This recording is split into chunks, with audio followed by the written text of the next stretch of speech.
qara'uu qabdi. Ana immoo ijoolleeti barsiifachuu billee qaraasiifachuu billee humna hin qabu. Humni kiyya rabbi waan ta'eef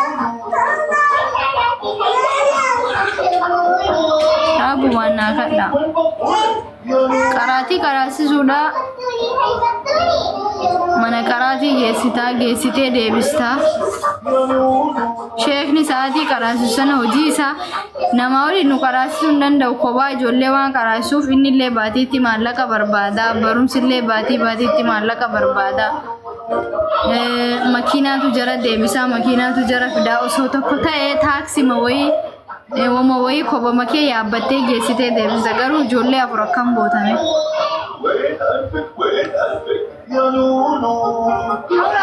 Namni akka salphaatti nama dirqisiisteetu nagara gaarii jechuun yaadin ulfaata.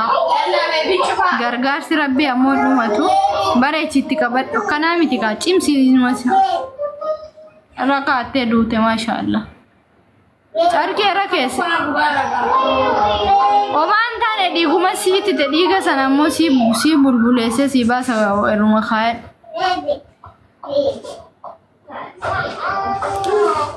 Arabiyan filadhuan.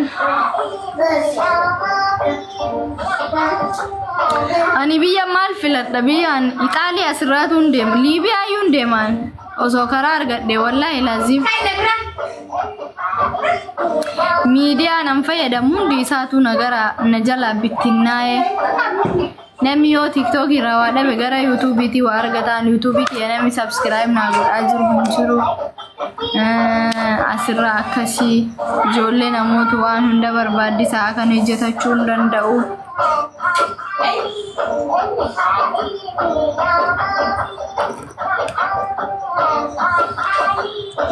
Abbaan qabeenyaa Oromoo ana homaan aan godhin osoma haga ijoolleen kiyya biyya kana baatutti naa barsiisanii rakkoo hin qabu.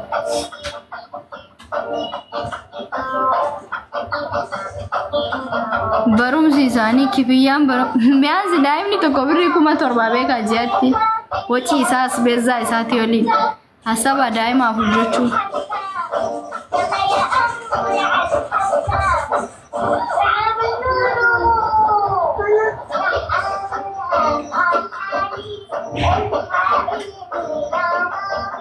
Wallahi amma namni jechuudha bareeroo an haasa akkuma qoosaa kunoo namni hundinuu asumarratti wama arge yaani tadabbaruudhaaf sa'aatii isaa gubuudhaaf sidii galee nama kolfee kolfisiisuudhaaf taphachuudhaaf yookaan afaan isa barateef yookaan ammoo feemasuma waan ta'eef namni na hordofu kun imana jala taa'ee na dhaggeeffatuuf haasa'ami. Namni bara asirratti wama kijiba haasa'a bar namni miidiyaa fayyadamu sanuma bar amma feemasoonni mee asi yookaan waan qabsoo haasa'u sidii galee.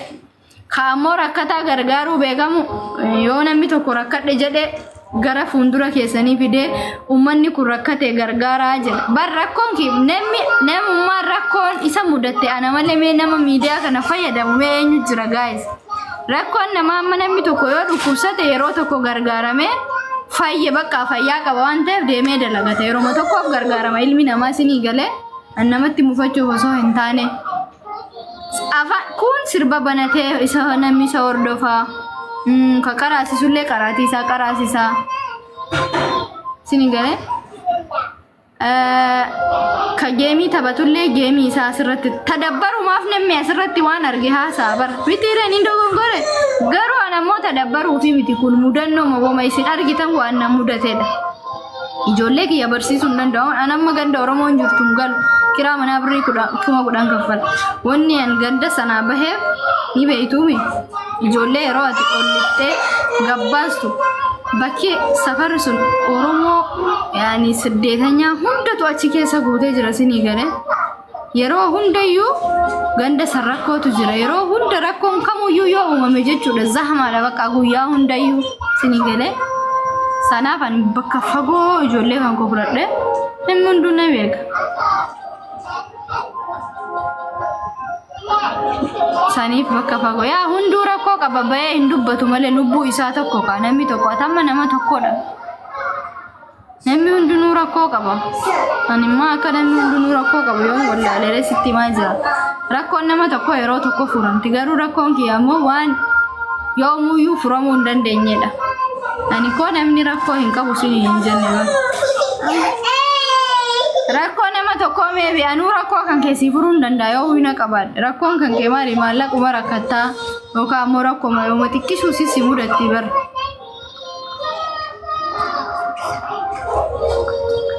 Obsi.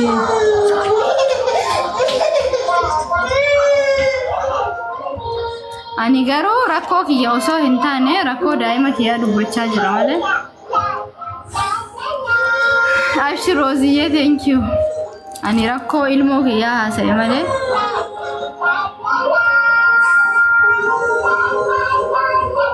Rakkoo kiyya akka kophaa kiyyaa yoo ta'e bar anuu batti jedhee rakkoo kiyya furachuu hin danda'a.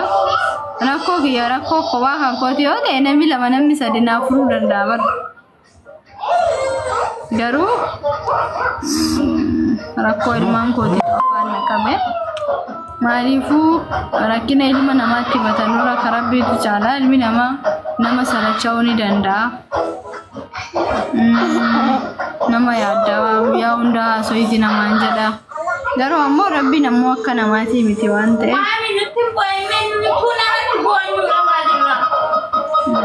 Inshallah doa mana godha.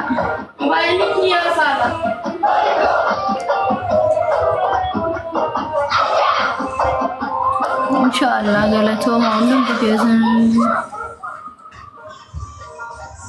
Inshallah kama rabbiitu caala. Namni kamuu bakka kufetti namni hafu hin jiru.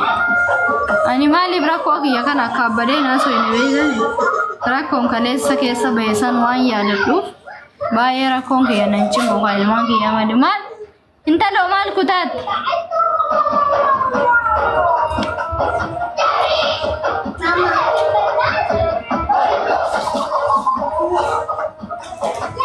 Amin amin inshallah. Wallahi dukkana booda ifatu jira ilmi namaa akka rakkatetti nafuun. Ani rakkoo kiyya asirratti taa'ee sa'a 24 haasa'u kun boroo ammoo rakkoo namaa furuu danda'a jechuudha. Akiid man baamaa as keessaa asitti nafuu bara gizeedhaaf rakkadhee gizeedhaaf cinqama malee. Kadu'e qofaaf hin darbine manni lama lubbuudhaan jiru nama kamiifuu madarba wallahi abdiin kutinaa jiru addunyaarra. Anamma abdiin kutu har'a boruu naa tarti jedhee tawakkal talallaa jedhee rabbii kiyyatti. Ijoolleen kiyyallee guyyaa tokko barnoota naa seentii biyya baqaa keessaallee hin baha.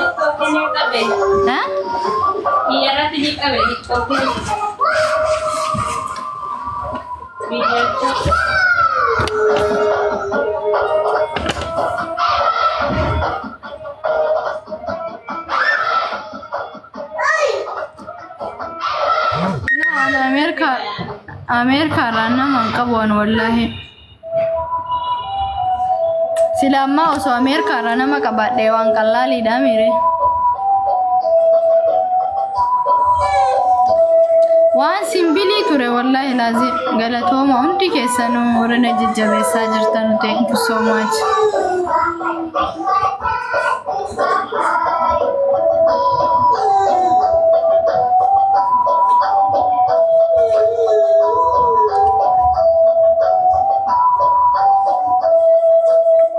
Anillee no isa bakka hitaana saniif inshallah thank you so much jazakumullah khairan. Make up linki kuma na sensisa guys.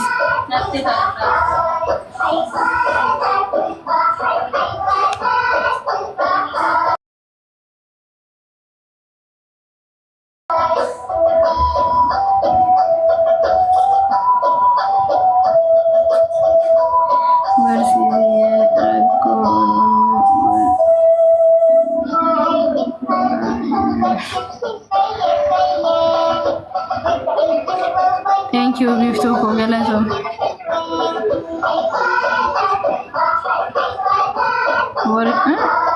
Working kehin hojjetamiti. WhatsAppin kee jechuu keeti? Ndalaga WhatsAppin kiyya. Nama baay'eetu waadaan seenee ture. Ijoollee kan kee barumsa sii seensisnaa guruupii ijaarree Maali naan jedhaa turan garuu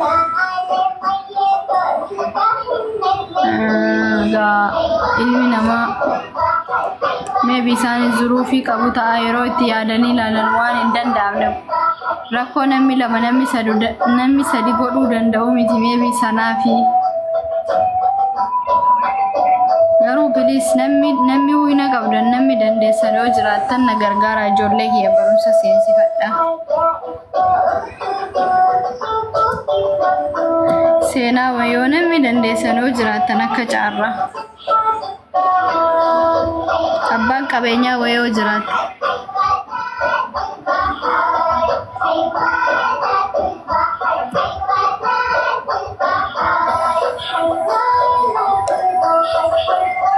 Abbaan hin barsiisu. Ani koo bar jechuudha. Imana ajaa'ibdanii bar abbaan hin barsiisu. Wanni ani sini himu afaan maaliiti wanni isin ammoo na barreessitan. Inni koo baxaami garmeenyaadha warabbal qaba. Abbaan maaliin barsiisa wasiin jedhe tokkuma keetii fumeetti ilmaan ilaali yaadi ilaali. Indeen danda'ama abbaan dandeessan na gargaara maan rakkoo qabu. Seensifadheetiin ammallee akkasitti na gargaara jedheetuma akkanumatti osoo amma jalqaba seensifadhe abbaan hin barsiisu yoo isin jettan afaan an haasa'aa jiru ani koo amma rakkoo abbaa haasa'an jiru bar rakkoo kiyyaaf ka ilmaan kiyyaa haasa'aara malee abbaan naa barsiisuu dide hin jenne bar eessaa fidee naa barsiisa ilmaan kiyya.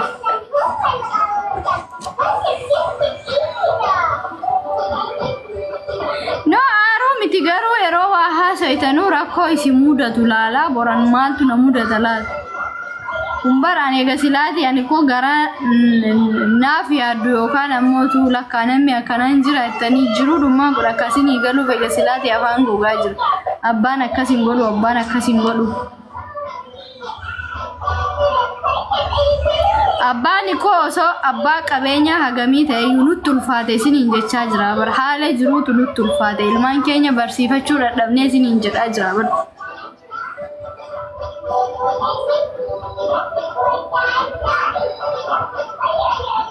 Mukaan ka ilmoo afur barsiifatanuu miti qoonqoo ofiitu biyya baqaa keessatti amma nyaachuun ulfaatee jira. Ikkoo namni dirqiin naa gargaaru namni tokko dirqiin akkas naa godhu jechuu kiyya osoo hin taane. Bakka ati nama gargaaruudhaaf nama ta'uun kee qofti gahaadha sii galee yoo onneen kee kun onnee yaaddo onnee rifatuu wayii qabaatte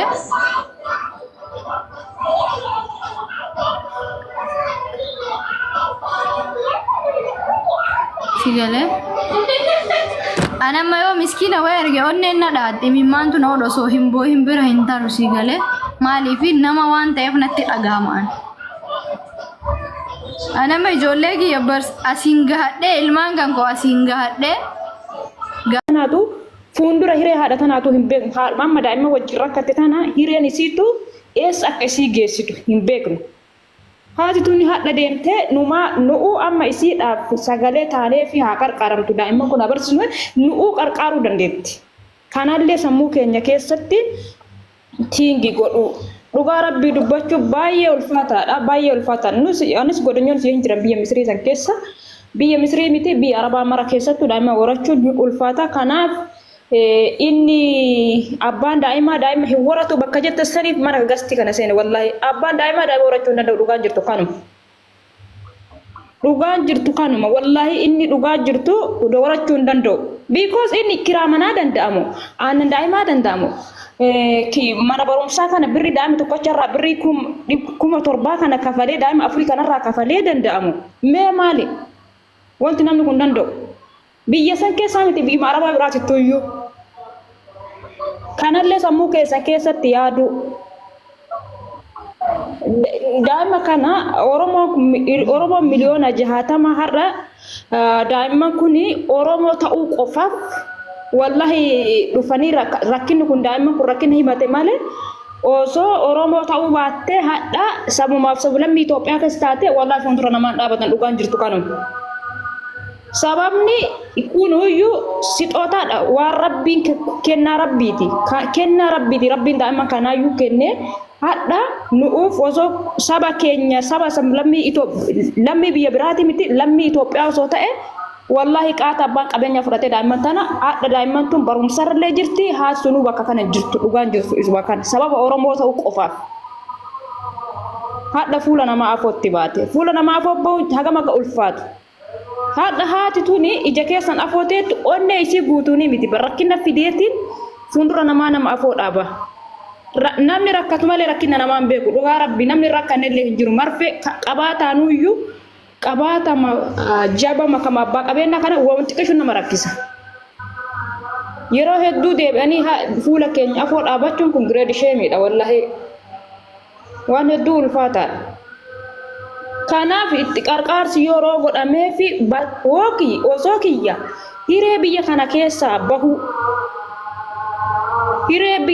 keessaa bahu osoo haga qarqaarsa daa'ima barumsa kanarrallee wallahi hiree biyya kana keessaa bahu osoo murteessinii fi osoo san godhanii fi tana hedduu na gammachiisa because haadha yoo qarqaarranii bira deeman heddumatti wanti qarqaramu sun fakkeenyaaf kuma torban daa'ima kana kiraa madarasaa mana barumsaa kana yoo kafalte mee birriin isin qarqartu Oromoo kiyyaa kan birriin qarqarame daa'ima kana akkas barsiisuu danda'u garuu dhugaa rabbi Oromoon daa'imman kana dirqamatti hawaasni Oromoo maatii kana biyya kana keessa baasuu qaba wanti guddaan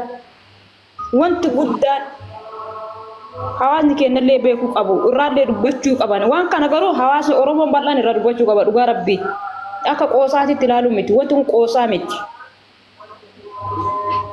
har'a hoggaatti fuula namaa godhabachuu wallaa waan hedduu ulfaataati daa'imman kan laala daa'immanummaan kun nama gammachiise ijummaan daa'imman namumti tokkochi qabbammaan qabeenyaa tokkochi beekammaan Oromoo tokkochi